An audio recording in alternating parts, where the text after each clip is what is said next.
পরম পূজনীয়া ব্রহ্মচারিণী শ্রী শ্রী সাধনা দেবী প্রণীত পরম প্রভুর চরণ পদ্মে সঁপিন জীবন মোর গ্রন্থখানির প্রথম খণ্ড হইতে পাঠ, পৃষ্ঠা সংখ্যা ৩৩।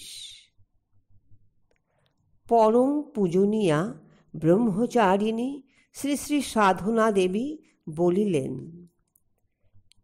একদিন সন্ধ্যায় জপে বসিয়া ঘুমাইয়া পড়িয়াছি ঠাকুর ঘরে। বাবামণি রওনা হইয়া যাওয়ায় আমার কিছুই ভালো লাগিত না।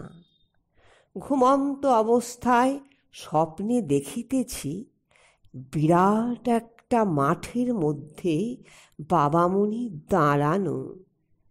মা কালী আসিতেছেন আর তাহার সঙ্গে মিশিয়া যাইতেছেন। মা লক্ষ্মী আসিতেছেন আর বাবামণির সঙ্গে মিশিয়া যাইতেছেন।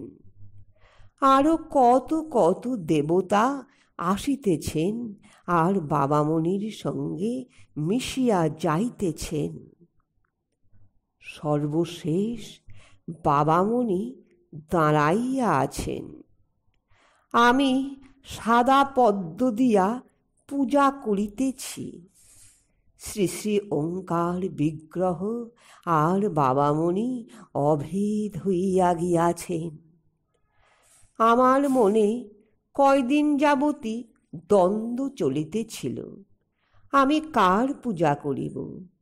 তাই বাবামণি দয়া করিয়া দেখাইলেন, ওঙ্কার বিগ্রহের ভিতরেই সব বিগ্রহ এবং আমি ও বিগ্রহ এক।